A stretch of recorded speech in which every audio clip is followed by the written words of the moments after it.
Doctor, it is a pleasure to share a conversation with you because, man, I have been waiting for this. Where are they now? And you're going to give us that. Yeah, I'm so excited about the Where Are They Nows. I think that if you watch the show, hopefully you get the impression that the show is very honest, that we're not looking to gloss over or sugarcoat anything. I mean, when what I do helps, I want people to see that. And when what I do doesn't help, it's unfortunate, but I want people to see that too. And there's always been this question of, okay, but when you helped somebody, did they stay helped, or were you just slapping a temporary Band-Aid on this problem? Yeah. Well, that's an open question, and I want people to see the answer. So we're going back to the homes of people that we have seen in previous seasons, and we're checking up to see how they're doing. What does their home look like? What does their behavior look like? Did they stay better, or did they go back to their old ways of doing things? Yeah, see, personally, I need to have this. And the reason why is because my wife and I went through the Swedish death cleaning where we got rid of so many things. But it keeps coming back. And I want to know how these people, when it kept coming back, what'd they do? Yeah, exactly. I mean, and we know from our scientific research that when people receive good therapy for hoarding disorder and they get better, more often than not, they stay better. But it's unclear whether that's the case, on the show Hoarders. I mean, are these same people gonna continue to do well when we come back and see them? I love the way that you have got this team working together. It's not just a host, but it's so many people sitting down and creating a path that is workable.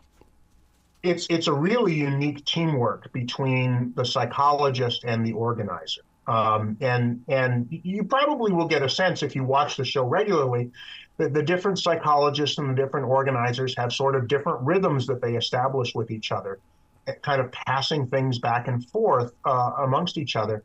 But it's really great to work with these organizers because we bring a unique skill set. I'm more of a behavior expert, so I'm there to help people learn how to change what they're doing.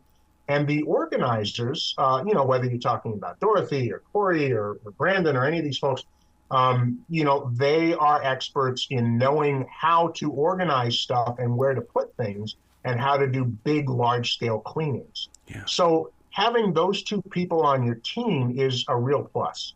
This past week, I talked with author Ryan Matthew Cohen, who collects oddities. And in that conversation, he says, we collect so many oddities that I think we are hoarders. And I went, oh, my God, do they think they're collecting oddities?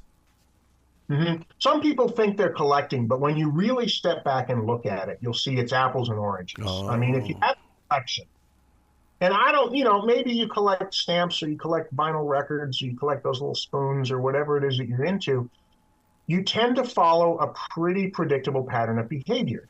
You put it in a special place, you take care of it, you probably like to look at it or engage with it sometimes.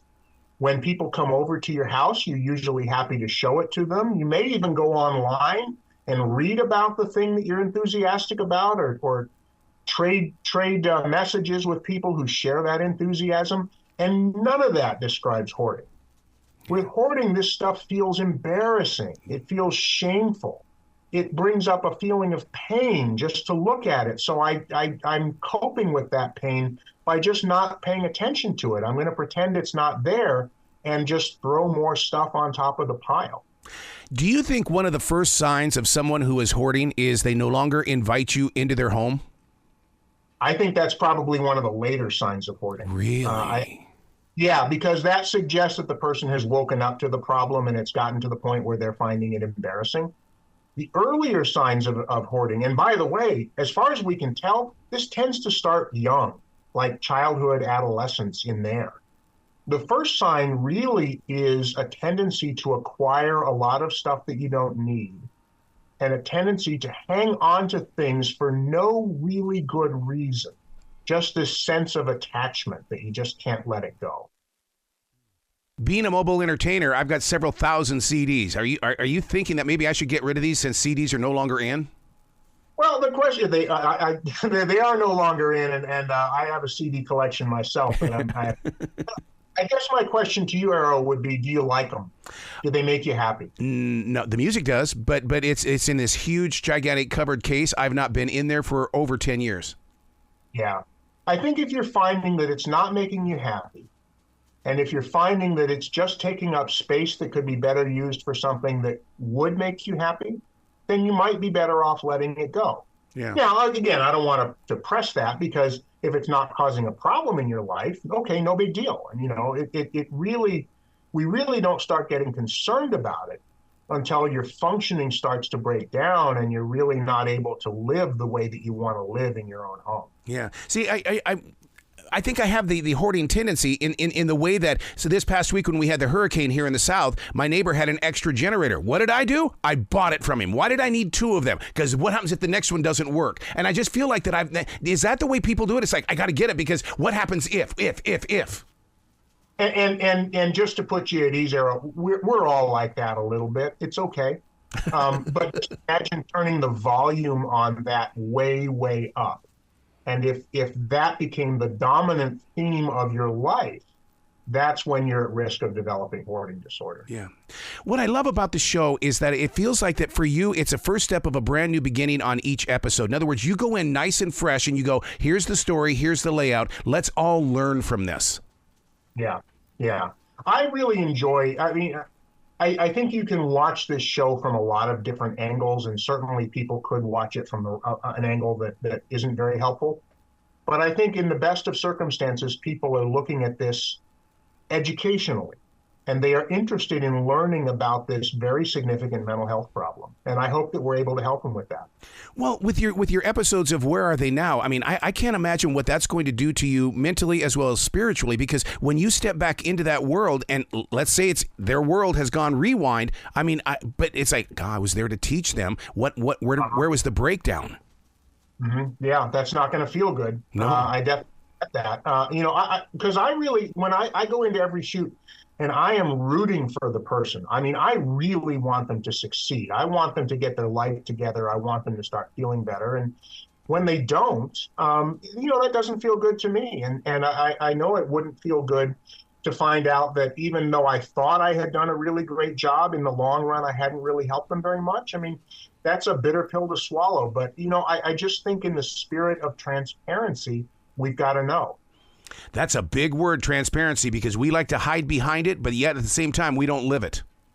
Yeah, exactly. Wow. So does hoarding come with several different definitions? Because I can't imagine what you're seeing right there with your boots on the ground. Well, the definition of hoarding, the central principle of hoarding disorder is an inability to let things go. And so what we find is that people get very attached to possessions, even possessions that you and I might consider to be junk. They get very attached to them. They feel like it's very important. They feel like they just can't let it go. And so they put it on a pile, and then the pile builds up to the point where it starts to cause the functioning in the home to break down, so that you have a kitchen that you can't cook in and so on. And eventually your home has just started to become converted to a storage space. So when you say you can't let things go, right away my mind is going, does it start mentally where we can't let things go mentally, so therefore we try to hide it by putting things in our home? You got it. I mean, I'll give you an example. We here in Connecticut, we did some brain scan research in which we took people with and without hoarding disorder, and we put them in a brain scanner, and we asked them to make decisions about whether to throw things away or to keep things. And what you found is that these brains looked wildly different. The brain of somebody with hoarding disorder having to make that decision does not look like the brain of the average person who's making the same kind of decision. Something is very clearly going wrong. Where can people go to find out more about what you're doing, Dr. Dave? Well, you can find me at drtolin.com. That's as simple as that. There's no hoarding there, man. You can't get any more simple. Oh, my God. Please come back to this show anytime in the future. The door is always going to be open for you. Thank you, Errol. Thanks for having me. Well, you be brilliant today, okay? I'll try it.